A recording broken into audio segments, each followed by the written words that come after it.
4 façons de commencer une nouvelle vie et de se réveiller dans un nouveau monde. Fonctionne à 100%. Regarde cette vidéo jusqu'à la fin et tu découvriras comment changer de vie, si vous n'avez pas pu le faire avant ou si tu veux vraiment changer quelque chose.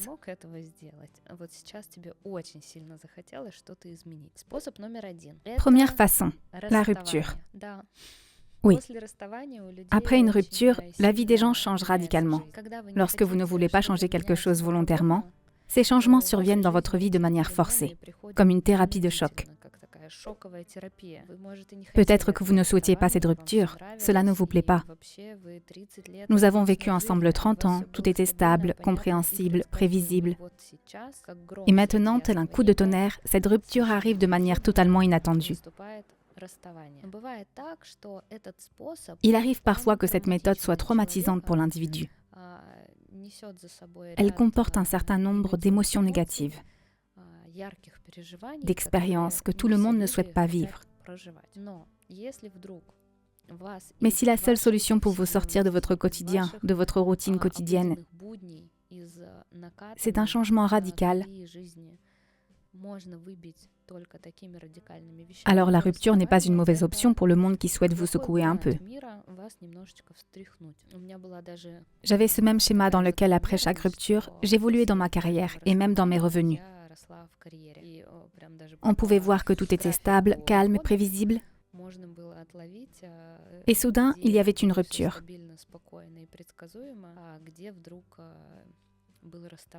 La deuxième solution pour changer de vie, c'est une crise. Les crises peuvent être liées à la situation économique de la région dans laquelle vous habitez. Il peut s'agir de la crise de la quarantaine. Il peut s'agir d'une crise relationnelle. Les crises sont de puissantes incitations au changement, à agir autrement, de manière différente. N'importe quelle crise apporte son lot de changements,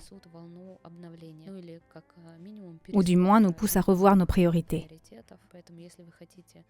Donc, si vous voulez renouveler votre vie, changer votre vie, il est possible de le faire à travers une crise.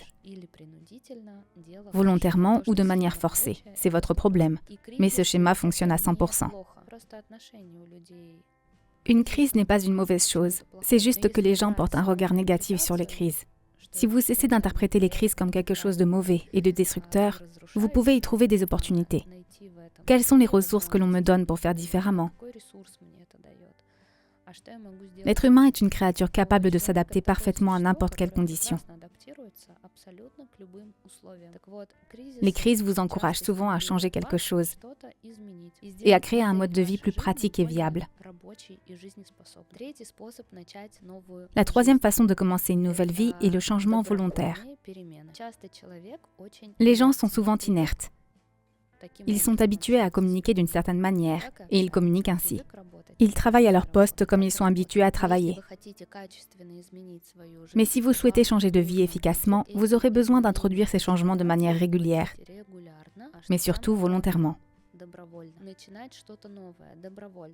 Commencez volontairement quelque chose de nouveau. N'attendez pas que tout s'écroule autour de vous. N'attendez pas de recevoir un diagnostic et d'être gravement malade pour commencer à prendre soin de votre santé. Faites-le de manière régulière et volontaire. Cela vous conduira au changement. Vous aurez quelque chose d'absolument différent de ce que vous aviez avant. Est-ce une crise ? Oui, absolument. C'est inhabituel, inconfortable, cela prend beaucoup de temps. Est-ce synonyme de changement ? Oui, absolument. Il existe une excellente façon de vivre ces changements, de savoir par où commencer, comment y arriver. Je peux vous guider à travers les connaissances que j'ai, et je les partage généreusement dans un cours de base appelé Witches. C'est un cours sur l'ordre du monde, les lois de l'univers, les lois du système ancestral et sur la façon dont cela affecte votre vie. Il y a aussi une partie pratique. Vous pouvez passer par la pratique du pardon, par la révision de la période intra-utérine. Vous pouvez changer de point de vue sur vos relations avec vos proches. Comment vous avez créé ces événements, les conséquences que vous avez créées. Vous pouvez voir comment détecter vos talents, comment les révéler, comment manifester ce qui se passe dans votre âme à travers le langage corporel, à travers la psychosomatique. Si vous souhaitez vivre volontairement ces changements dans votre vie, les initier, alors ce cours est fait pour vous. Il vous y aidera. Vous pouvez profiter d'une semaine gratuite de ce cours afin de voir s'il vous convient ou non. Passez la partie pratique absolument gratuitement. Vous familiarisez avec la leçon d'introduction et commencez à faire des devoirs à la maison. Je vous mets le lien sous la vidéo. Vous pouvez vous enregistrer, profiter de la semaine gratuite, et si cela vous plaît et vous intéresse, vous pourrez suivre le cours complet en ligne.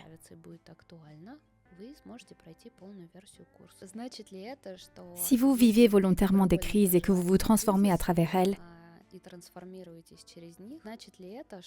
est-ce que cela signifie que le monde vous enverra moins de crises forcées? Exactement. Si à chaque fois vous évoluez, changez, ajoutez quelque chose de nouveau, apprenez, changez vos habitudes, cela ne signifie pas que vous devenez imprévisible chaque jour. Cela signifie que lorsque vous atteignez un niveau, vous ne vous arrêtez pas là. Vous continuez à apprendre des choses, à changer des choses, à cultiver des choses. Ainsi, le monde n'aura pas besoin de vous entraîner dans une grave crise pour vous obliger à changer quelque chose sous la contrainte. Vous changerez cela de toute façon, simplement. Vous opérerez ces changements dans une situation de stress, dans des conditions difficiles, lorsque vous aurez moins de ressources et de temps.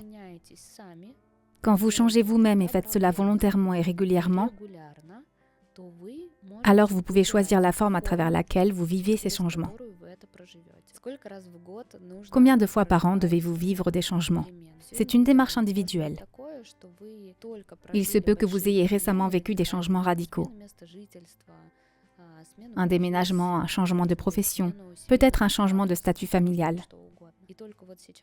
Cela peut être n'importe quoi. Et maintenant, vous êtes sorti de ces changements et vous vous installez à ce niveau de vie et de réalité dans lesquels vous vivez actuellement. Vous aurez peut-être besoin de temps pour maîtriser ce niveau, pour acquérir des compétences. Vous resterez à ce niveau tant qu'il y aura de la vivacité et de l'intérêt. Dès l'instant que vous comprenez que vous avez perdu tout intérêt pour votre travail, pour telle ou telle activité, ou que vous vous ennuyez de manière générale, quand vous comprenez que vous commencez à perdre tout intérêt, alors il est temps d'entamer le processus de changement. Observez combien de changements votre psyché est capable de digérer. Peut-être que vous aurez le temps de changer et d'introduire de nouvelles choses ou de nouveaux projets tous les mois. Alors allez-y. Si votre psyché est capable d'encaisser ça, alors amusez-vous autant que vous le souhaitez. Peut-être que vous n'avez globalement rien changé au cours des 15 dernières années. Alors faites le point, il est peut-être temps. La quatrième façon de démarrer une nouvelle vie, c'est le déménagement. Lorsqu'une personne change de domicile, qu'elle passe d'un appartement à un autre, d'un appartement à une maison ou d'une maison à une autre, en changeant d'endroit, la personne déménage littéralement dans une nouvelle vie.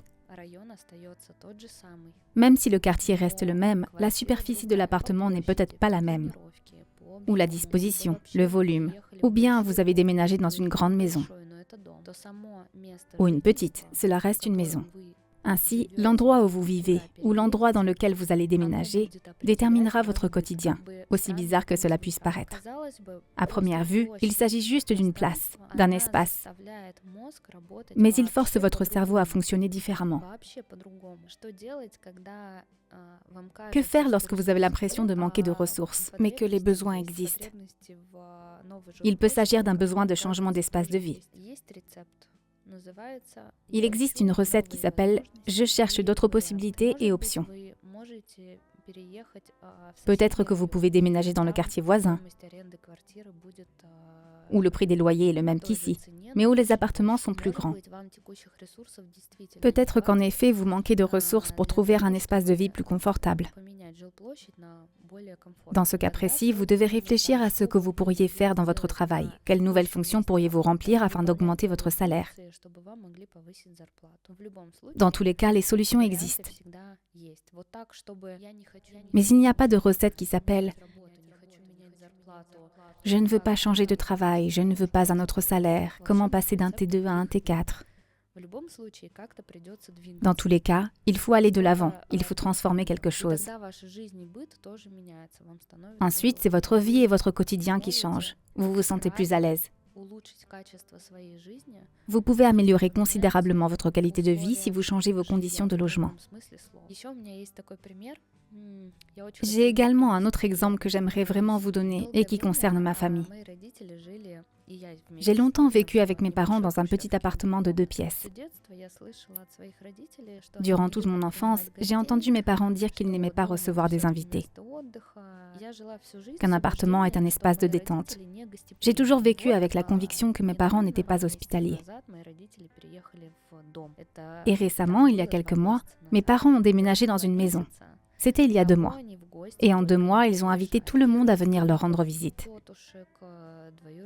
Des parents, des tantes, des cousins. J'ai l'impression qu'ils recevaient des invités tous les week-ends.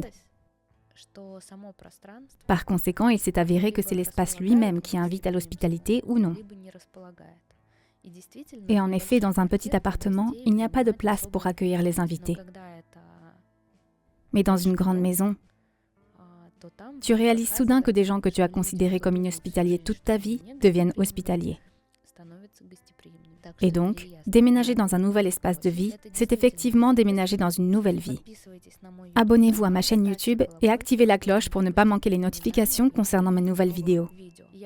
Je vous recommande fortement de regarder quelques émissions de mon show Méthode, dans lequel j'analyse des histoires vécues par de vraies personnes, sans script. Tout ce qui leur arrive est très impressionnant. Regardez n'importe laquelle de ces émissions, en fonction du titre ou du sujet qui te plaît. Et tu te retrouveras à 100% dans ces histoires. Va sur la chaîne et regarde le contenu.